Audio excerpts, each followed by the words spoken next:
If something seems far too good to be true, often it is. Wow, don't these things have a reputation for mechanically blowing up? It's one of the most SUV-like vans to drive on the market. Vans need to be tough, they need to be reliable.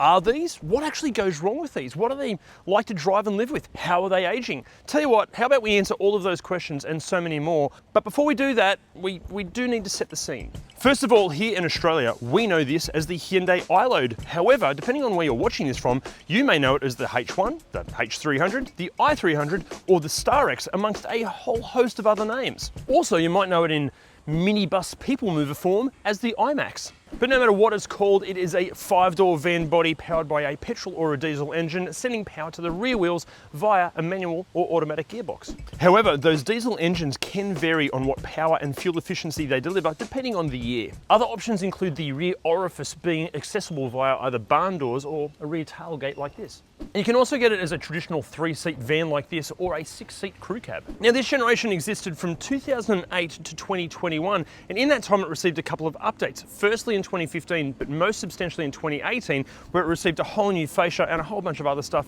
which we'll cover soon. Now, pricing wise, high kilometre early petrol examples are asking under $10,000. At the other end of the spectrum, mint condition post facelift examples, a bit under 50 grand. However, there are some turbo diesel models on the market asking unusually low prices, and we'll get to why they are when Jim explains mechanically what goes wrong with these. Just know, if something seems far too good to be true, often it is. And the other area that you need to be incredibly cautious is when it comes to car finance. Please don't get ripped off. To make sure that doesn't happen, hit the Driver link down there. Driver will get you the very best possible deal on your car finance, and if you secure it via that link, we're going to give you $150 worth of free fuel. Now, to many, the aesthetics of a van, it simply doesn't matter. This is just a tool to do a job. However, if you are in a customer-facing business, like say if you work in the wedding industry, the looks of a van can indicate the image of your business, and that's where I think European vans just dominate Asian-sourced vans. Look, I'm not suggesting that the iLoad is an ugly van at all, and the facelift in 2018 made a huge difference to the aesthetics. And if you do need your van to exude a little bit of sexiness, throw on some aftermarket rims like this one and it improves everything. Also, here's a hot tip. If you are buying one of these, just make sure you measure any of the spaces you're going to put the van in, because a friend of mine didn't do that and he destroyed the roof of it and the carport it was going to be stored in. And he's going to hate that I've told you that story.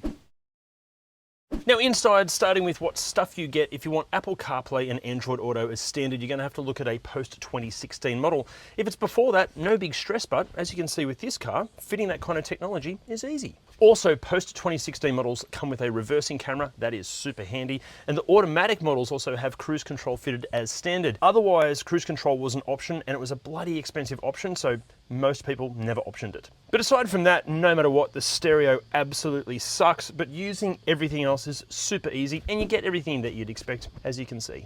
Oh, one other thing with features, many of these will feature aftermarket gear like lights or accessories or whatnot. Just make sure that stuff works, because you'd be surprised how many people buy vans like this with accessories fitted and none of it works. Elsewhere in here, the seats and the seating position are so comfortable, way more comfortable than a Toyota Hiace, and I think more comfortable than any of the European competition, including the Volkswagen Transporter. This feels like driving, it's basically the same driving position as a decent SUV. Also, it has a really good amount of adjustability and all the ergonomics, like everything you're using all the time, super easy. The only real issue with the accommodation up front is that the middle seat, which folds away and whatnot, it only has a lap sash belt, and as far as comfort goes, yeah, I wouldn't want to be sitting back here for too long. Now, obviously inside, design-wise, materials, it's no frills in here, as it should be. This should be a resilient interior, and it is. This thing is a work van. It's used on a daily basis, driven by dozens of different people. And yeah, like there's marks and scratches everywhere, but it's not too bad considering it's a 2014 model and the amount of work it gets. Pretty good for wear and tear. Obviously, every iLoad example is going to vary on wear and tear. Some are absolute nightmares, others are in mint condition, but this one, for what use it gets, pretty good. But we are talking a van here. It needs to be practical. Is it? Here we go. Cubby hole here. Oh, not a great size glove box there. You've got a little coin holder here and a power outlet. You've got slide out cup holders here. You've got a spot, sort of fit your phone. Let me just check. Does it fit a phone? It's going to slide around. Nah, it doesn't really fit a phone, but you could put your phone up here if you're happy for it to melt. You've got okay sized door bins. They're not fantastic, to be honest. And the center seat folds down, so you've got 2.5 cup holders. Good to see there's a cup holder for small pretentious coffees that I like. Espresso, double ristretto, something like that. Also a little tray table here, again for your phone or whatever documents you have. That's, I think, it for practicality up front. Now, as far as practicality in the back, obviously it's practical. It is a van, but here's some facts and figures for you. Petrol versions are rated at having a payload of 1 tonne. Diesel versions 1,115 kilograms, and they have a towing capacity of 2 tonnes. The roof has a load capacity of 100 kilos, and also you can fit 2 full-sized pallets back here. Although, if you want to fit those pallets with a forklift, get the barn doors, because no forklift is going to fit under that tailgate. So, what's it like to drive? Well, it's one of the most, I think, SUV-like vans to drive on the market. Where older Toyota Hiaces feel like you're basically gambling with disaster with every passing kilometre, this is genuinely enjoyable to drive. Also, this is the automatic diesel, and it is surprisingly quick. It's really nice knowing that if it's fully loaded up, pulling into traffic or overtaking is a total breeze. Also, the front and side parameters, super easy to judge, but I really wish it had a reversing camera or at least parking sensors. It would make a world of difference. Also, the ride is quite good. All too often vans like this can feel like riding an old BMX over a tiled roof, but this feels honestly pretty composed, even with nothing in the back. You could easily soak up hundreds and hundreds of kilometers in this in total comfort. I mean, for a van. However, say even the word van to many people and their closest word association is going to be death trap. Is that the case for the iLoad? Well, to take you through the safety features and backed by popular demand, it's my most Aussie mate Dave, and he does happen to be a tradie. Right, safety features on this f***ing ugly box on wheels. You get a couple of airbags, ABS, and electronic brake force distribution. Initially, electronic stability control and traction control were only available as options on the 2.5 CRDI, but from April 2011, these became standard across the range. Still, the only way I'm driving one of these to work is if I'm selling coffee out the back of the f***ing thing. Okay, now the important part of the video, what goes wrong with these? Let's start with the exterior. You know what? Not much. Some owners have complained that the sliding doors can get a bit hard to open and close if the tracks get a bit dirty.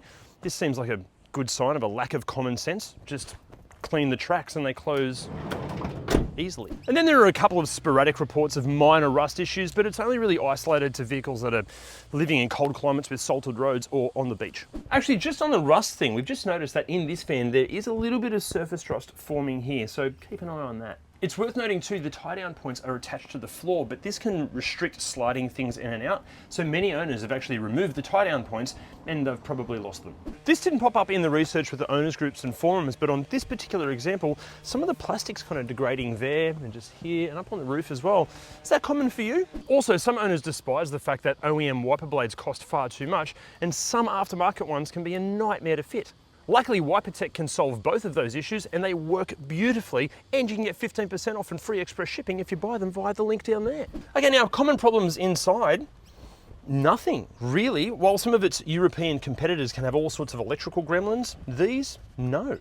Although the speakers for the stereo absolutely suck. If you like your ears or hearing or songs, change the speakers. Also, the microphone for the standard Bluetooth, it sounds like you're talking into a potato. Now there is something, this is not a common problem at all, but in some really, really hot climates, because the cabin is so huge, the air conditioning has to work bloody hard to cool the entire thing, and that can play havoc with the air conditioning. Not a common problem, but. Okay, now before we get into the dreaded mechanical issues, Andrew, mate, you legend, thank you so much for lending us your iLoad. Also, all the iLoad owners groups and forums, yes, that's actually a thing. You guys are fantastic. You're instrumental in helping us put this video together. Thank you so much. Okay, now mechanically, apparently the turbos blow up, the engines catastrophically explode. There are all sorts of dramas. We need to make sense of all this. I can't because I'm not a qualified mechanic, but Jim is. The petrol in these, the 4-cylinder petrol, it is part of the engine family, the Theta and Theta 2 engine family, that have a terrible reputation for just spontaneously failing. And versions of this engine are part of a huge class action where eligible vehicles are just getting free brand new engines. Unfortunately, in Australia, the iLoad is not on the list of eligible vehicles. even though they blow up. Now, there's a bunch of reasons why these things blow up, ranging from knock sensor calibration to oil pressure related issues, manufacturing defects, and just all around shitty design, but they do frequently blow up. The catalytic converter in these, often it melts down, and if it melts down partially and partially blocks the exhaust, and if it's left for too long, well, that can go on and cause serious engine damage too. Oil consumption is another factor here. If you have one, check it and top it up frequently. Plenty of these just die because they run out of oil. Now, in most cases when these engines fail, they are not repairable. Well, it's not economically viable to repair them, which is why second-hand engines are actually quite hard to find, and when you do find one, they are very expensive. Now, with the diesels, one of the common problems with these is the lower injector seals. Now, when they leak, they just pump a whole lot of carbon and sludge and what we call black death into the crankcase, and a lot of that ends up in the sump, and when it does, it typically blocks up the oil pickup, causing oil starvation, which typically destroys the engine. So yeah, if you have one, you need to get the injector seals checked, and if they're leaking, do them straight away. Another issue which is related to oil pressure problems is the turbo. It often fails. Quite often it fails because the oil supply line to it just blocks up with carbon and crap. A very common problem on these. Head gaskets too, which isn't a common problem for diesels, but on these they do blow head gaskets. The EGR cooler can also leak, and the EGR valve often sticks as well, so both common problems. Now, just on that EGR cooler, sometimes that is misdiagnosed as a head gasket issue, so you really need to check it, make sure it's the head gasket or the EGR cooler. The intercooler on these, often they split. Just have a good look at them. You can often see oil oozing out the front of that. Very common problem. On the diesels, if you want to try and prolong its life, we do definitely recommend a catch can on these things. It definitely helps. And another thing that helps both the petrol and the diesel is servicing. Despite their terrible reputation and so many of them blowing up, we actually have seen a bunch of them with their original engines well into the 150,000 K and above. They're the ones that have been serviced faultlessly, and they're quite often the ones to get. The transmissions and diffs in these are usually pretty good.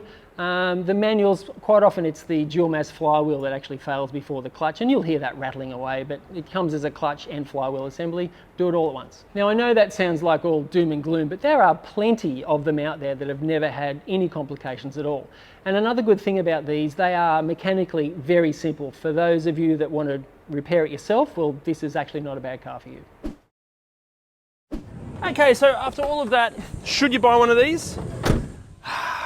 Okay, look, we'd be extremely cautious of any early high kilometre examples. They might seem like bargains, but both in petrol and diesel form, they are extremely risky.